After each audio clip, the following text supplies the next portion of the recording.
The RAF lays down a smoke screen to shield the approaching assault boats from enemy machine gun fire. The commandos land with grim determination to wipe out every vestige of German and Quisling occupancy in the islands of Vagzo and Malloy. Cameramen follow, risking their lives to record this amazing film document for all posterity. As the surprised Nazis retreat, bullets whistle through the air and flames turn buildings into white-hot furnaces, destroying everything and everyone within their walls.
Have been down in Sawakala village all afternoon, more than 5 hours. We've come across no Taliban. As soon as they start pulling out, we start getting shelled up the fence line with the fire support group. With at least 3 mortars targeting the ridge, machine gunners and a sniper, there is plenty to keep the FSG busy.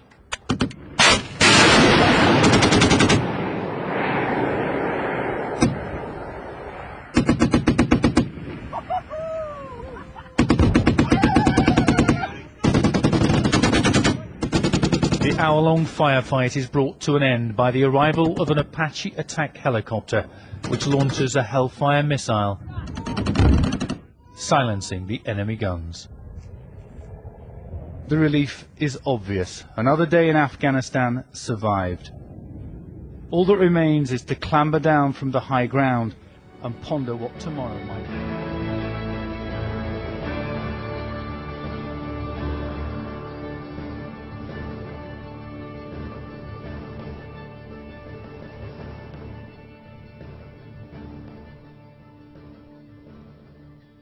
I had no signs of life. I had no pulse. I was classed as dead. My name's Mark Ormrod. I'm a former Royal Marine Commando, and on Christmas Eve 2007 I was injured serving in Afghanistan, and as a result became the UK's first triple amputee from the conflict. Around about 10:30 in the morning, we all got ready to leave on what we thought was going to be just another normal, low-level foot patrol. My section were tasked with giving cover to another group of guys that we left with earlier in the day. As the men in my section all started taking fire positions, I slowly started walking over towards a position that I selected for myself. And as I got there and went to get down on my stomach, that was the moment that I knelt on and detonated an improvised explosive device. So when I was loaded onto the back of the helicopter, they could not get fluids into me because all my veins had collapsed due to the massive blood loss. When an oxygen mask was put on my face, it should have steamed up to show signs that I was breathing, but it didn't. So the medics put me in a corner. Fortunately for me, when one of the medics walked past me to get some equipment to go and work on the other guy, he said that he saw my eyes start to flutter, which meant that my heart was still beating. And so he alerted some of the other medics, and they came over and they got to work on me. Now once they stabilised me, they flew me back to Camp Bastion, where the surgeons did an assessment of the damage to my 3 limbs, and they decided that the only way they were going to be able to save my life was if they amputated both my legs above the knee and my right arm above the elbow.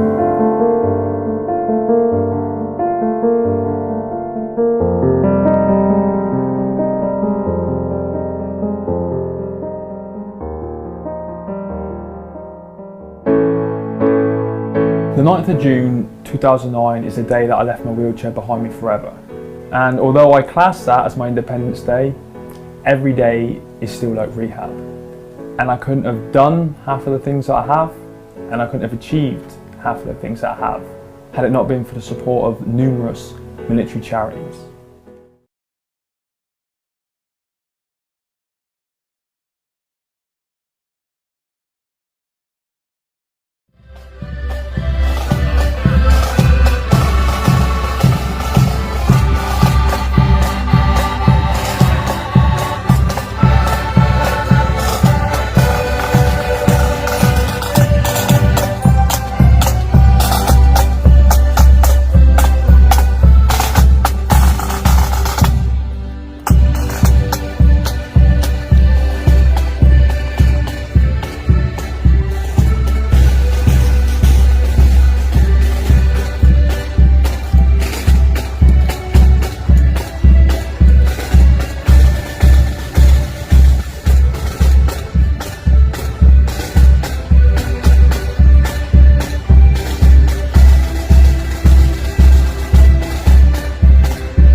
We gather at this central point in our community today to remember those who have given themselves in time of war so that we may continue to live in freedom and know justice and pursue peace in our time.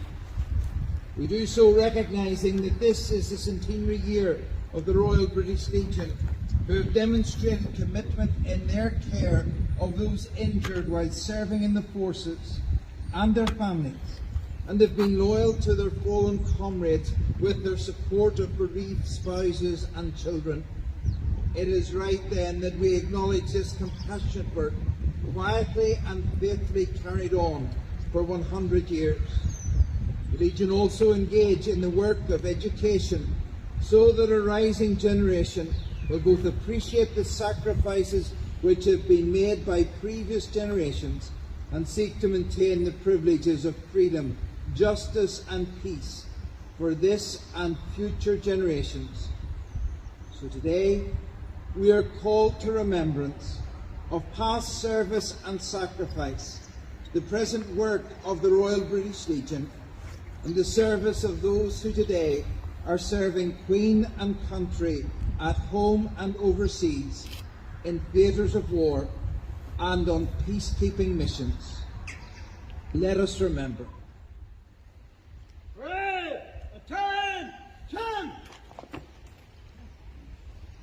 Let us remember with gratitude those who in the cause of peace and the service of their fellow men died for their country in time of war.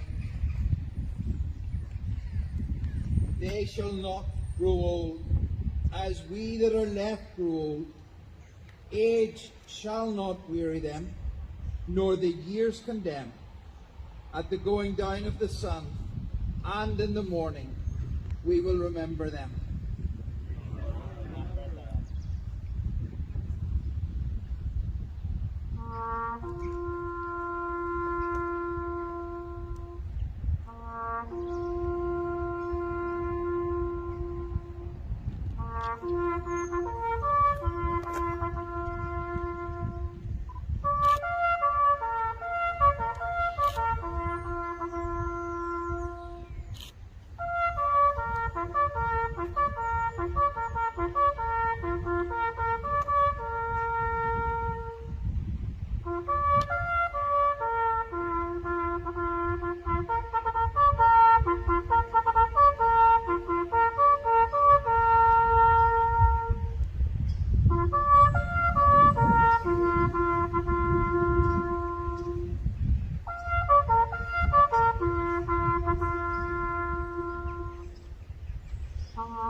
I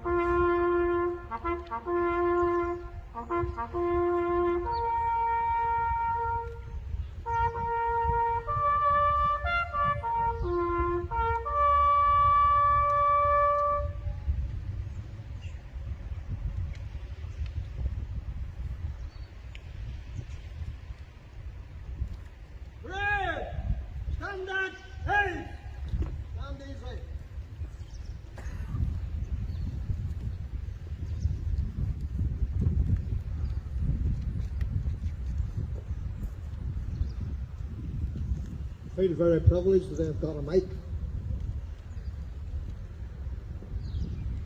The first rite to be led for Her Majesty the Queen.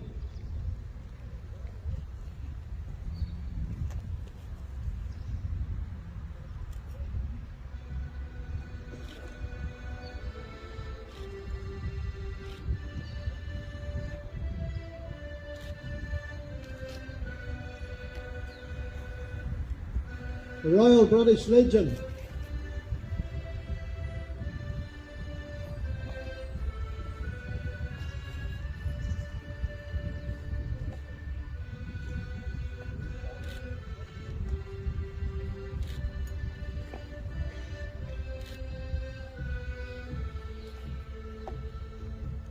The Royal Navy.